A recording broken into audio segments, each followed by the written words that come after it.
Wind is extremely bad today, so I'm gonna go ahead and turn this off. For now, that went right in the coolant bucket.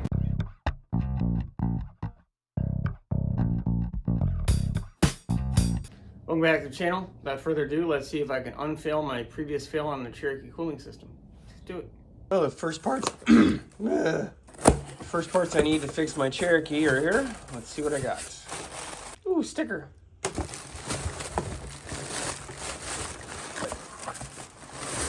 Now, water pump gasket. I didn't order a thermostat, but I guess we'll see what that is when I open it. And a water pump. Awesome.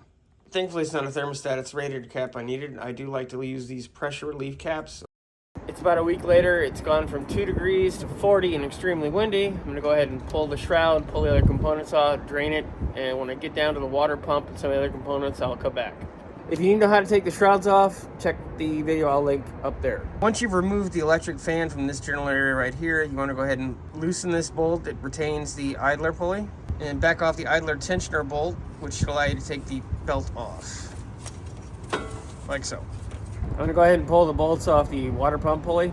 I could have done that before with tension from the belt, but I forgot. So an easy way to do it if you do forget, let's use a pry bar in between 2 of the bolts. Sorry, the wind is really bad today. You want to brace the pry bar in between 2 of the bolts, and that should allow you to have it fly off and hurt you. You can brace the pry bar between 2 of the bolts, and you should be able to break the bolts free. You want to do that in a rotation, get them all loose, and you can take them off. The wind is extremely bad today, so I'm going to go ahead and turn this off. For now, that went right in the coolant bucket, and I'll come back in a minute. I found a cute way to take the bolts off the water pump, and it also pumps the water out of it. There we go. Now hopefully I can just pull the water pump pulley off, but we will see. Well, that's on there pretty good. I think this water pump was bad on top of everything else. It should just be tight fit. It shouldn't need to be smashed off. I'll see what I can do and I'll come back. So some PP blaster and a couple of taps on the bottom of the hammer popped it free, and it went right in the coolant tank, of course. So I'll get that, clean it out, and keep going forward. I'm gonna go ahead and start taking the bolts off the power steering brace. Probably gonna have to take them off here, which is being blocked by the light. I'll likely have to at least loosen these off this bracket, and then there's a bracket that comes off the back of this bracket and goes to the engine. I'll try to get another shot of that so you can see it, and I'll pull that as well, which is gonna be fun because it's likely gonna be nasty. I'm gonna go ahead and start with the bolt on the back bracing, because if that doesn't come off, I'm gonna have to completely rethink my strategy. That's good, it makes me feel a little better.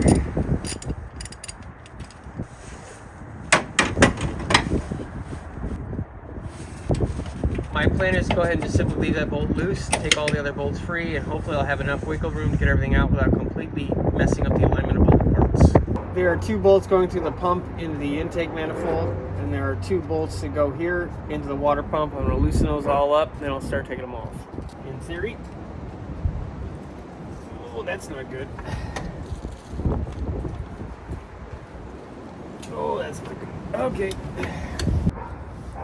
Okay, good. It's just a leverage thing, at least so far. Oh yeah, you access the bolts on the power steering pump through these holes in a pulley. Sorry for some of the weird camera angles. I don't have much choice right now. I'm going to take the bolts that are actually holding the power steering pump to the water pump off. I'm going to leave the water pump bolts at the intake on for the time being. And hopefully, again, I can just move this bracket out and pull the pump. Let's see if my harebrained scheme worked at all. It would if I'd remember there's a 3rd bolt on the pump. Get that now. There's a 3rd bolt on the bottom and the inside of the pump towards the engine block. I forgot about that. I always do. Oh, and that's not happy. Okay. It's moving. Yeah. Not sure if the camera's picking it up, but there should be enough room to let me pull the water pump out. I'll have to see if it'll work going back in, because I want it to be a nice, good connection. I don't want to screw up the gasket. In order to pull the water pump, I'm going to have to hold the upper hose, the feed hose, the heater core, and the return line for the heater core. I'll show you why in a minute. I'm going to be replacing all these hoses anyway.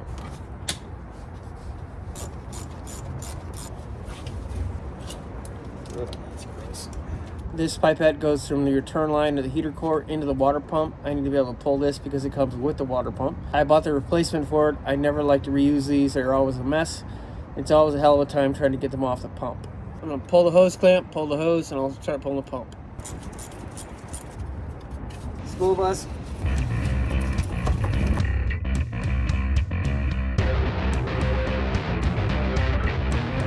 There we go. I'm going to try to get you in here so you can see me removing some of these bolts. There should be 2 on this side, 2 on that side. We'll see how well this goes.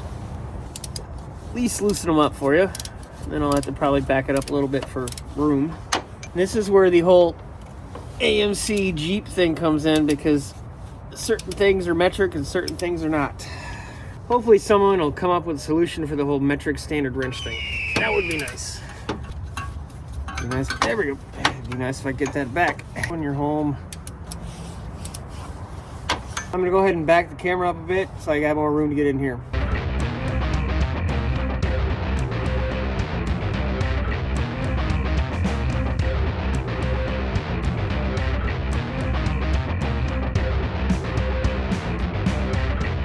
Well, let's see what I can do to take it off. This pry bar is probably overkill, but probably gonna hear a nice gushing sound. Or not. Oh, there we go.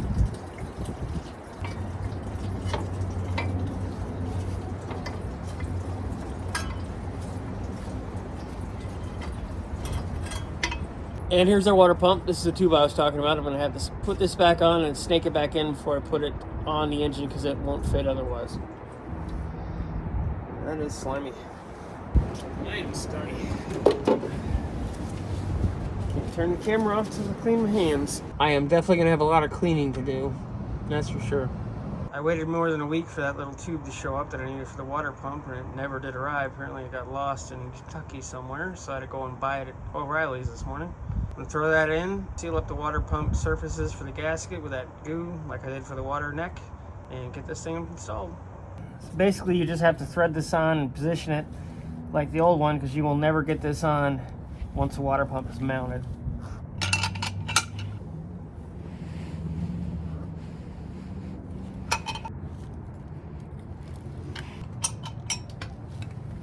Sorry I couldn't show you everything when I was putting together. I had to use the hip vise. I'm gonna go ahead and fit this real quick, make sure my angles are right, and I will start gluing up the gasket.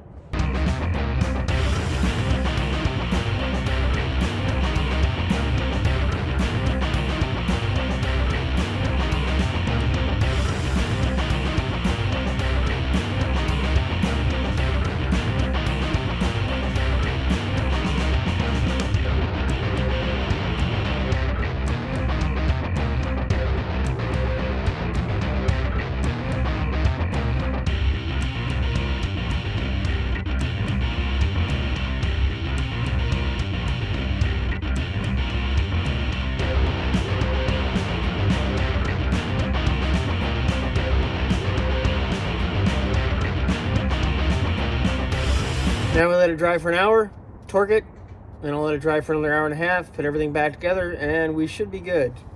Fingers crossed, thumbs up. I can cross these two. There we go. Well, it's been an hour, so I'm gonna go ahead and torque these down.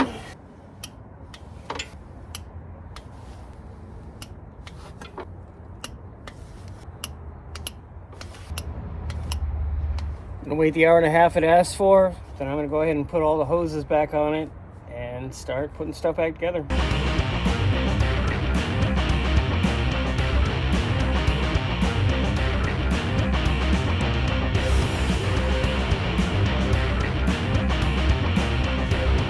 I'm trying to beat the darkness here, guys, so I'm not gonna do too much other than speed stuff through here.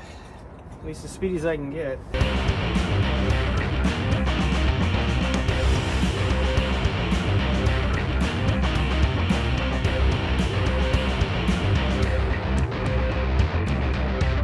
It's the next day, and it went from 5 degrees last week to 50 now, and it's going to be 60 tomorrow, so this weather is all over the place. Everything else is buttoned up at this point. What I've got left is the upper radiator hose and the hoses to the heater core. Once I get that in, I'll throw the fan back in, reconnect the overflow hose, which you can't see, and start filling the coolant. And then it's make it or break it time. It either runs or it truly gets parked till spring. Wish me luck. Let's take the separator hose clamp off. Hopefully I can get this out without taking out the battery, but we'll see. Part of my order that's now completely lost with FedEx was the hoses for the heater core. And they were 20 bucks together. Get them locally, they're $85 for both.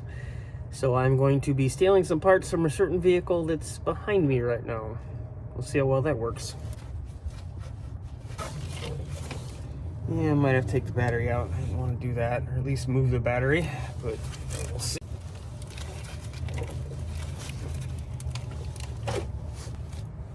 Unfortunately, with not getting those parts in time, I'm going to have to take some of the hoses off the chambler. I was going to have to replace them anyway, so it's not a huge loss, but I'm also going to steal the clamps off of it. Let's see what I can do about a different style clamp for this car, but I do like the old spring style. I know it's kind of odd. A lot of people don't like them. I do. Now that I've stolen the parts I need from the chambler, let's see if I can get this bad boy on there. Not quite enough yet. That's all the way on. This is some extremely old LED technology. This is a Streamlight stylus. It actually takes quadruple A batteries, which I don't even know you can find anymore. I got this a long time ago when I was building GT40s.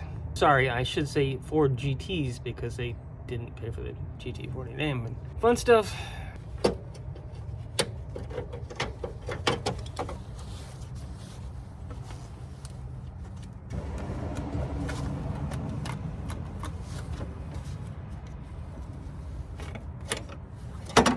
Now it's time to figure out what heater core hoses I have that are good.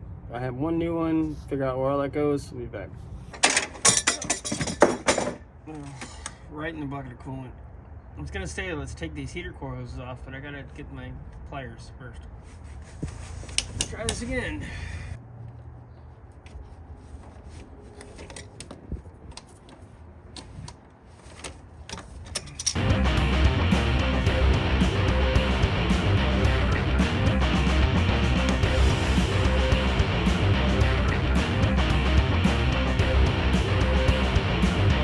These are probably going to come off that smoothly. I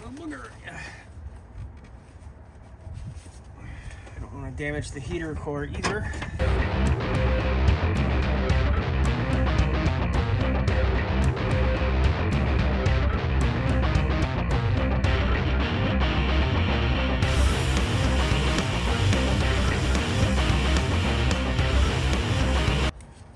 It's mostly in the pan. See how this goes. Order your home.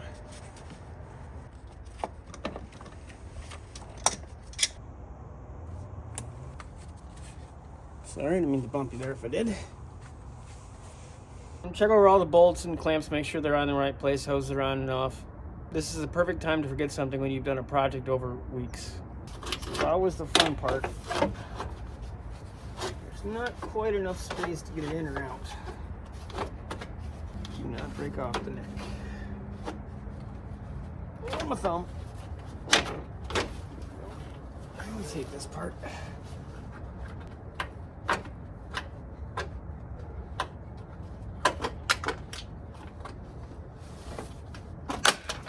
Oh, that didn't sound... Well, it's on. These tend to break when you take them out. They tend to break when you put them in. Gonna connect the electrical and I'm done. If I get a lot of excess movement out of the fan, I'll zip tie it or something to the bottom and get it so it doesn't jiggle. But most of these are broken in this state, unfortunately. I'm gonna go ahead and leave the air box out for now. Start filling it with coolant, check for leaks. That way if there's something that needs to be tightened or addressed, I have more access to it. Don't need this anymore. I'm going for it. Here goes nothing.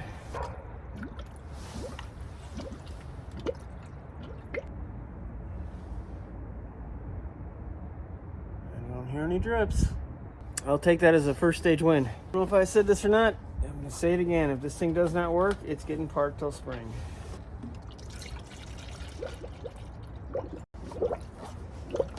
Well, hell, if this doesn't work, I'm gonna have to turn in my extremely expired ASC certifications.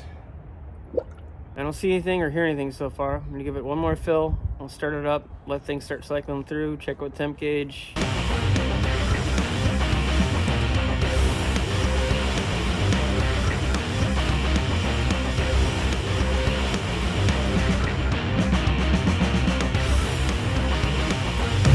it's burped twice. We'll let it burp 2 or 3 more times. Make sure the temperature stays good. Everything's checking out well. Fluid's thrown into the system. Thankfully and hopefully, it's fixed. Let's see how all this comes out with fluid in it. Hopefully well. I don't want a face full of coolant. Let's see, I have a lid. Yeah, nothing go wrong now. Yeah, that doesn't stop it 100%, but it's good. It does a lot. I have coolant everywhere. On me at least, not in the car. That is handy. Probably would have been a lot more handy if this wasn't at a freaking angle. Don't try this at home, kids. I'm gonna wash everything off. We'll take it for a ride. I almost forgot I need to put that pesky air box in. Hey, there we go. Wish everything was that easy. Wish it was actually easy in real life, but, you know, magic.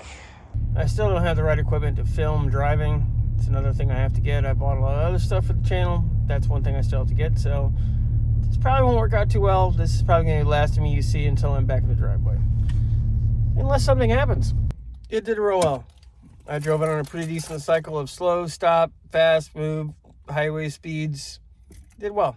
No problems so far. Drive again a bunch tomorrow. See what it is. It was almost 60 degrees when I filmed my last piece for this Cherokee. I've driven down to Detroit, got a bunch of stuff. The Cherokee's running great. It rained and snowed overnight. Now it's just basically a solid block of ice. It is running great. Thanks for watching my unfail video. I'm very glad I got this thing back on the road. It took about 3 weeks in total to get it back on the road. There was a lot of problems with getting parts in. Things happen. Just this past weekend, grabbed my friend Laura. We went 40 miles north of Marysville, Michigan for the Blue Water Jeep Club meeting. Blew a brake line the second we got to the restaurant. Thankfully, some of the club members were able to help me, made me a new brake line, which is awesome. Got it back on the road, got it home. I posted a YouTube short yesterday of my misadventures over the weekend, getting up there and getting back. Go ahead and check that out. Like, share, subscribe. See you soon.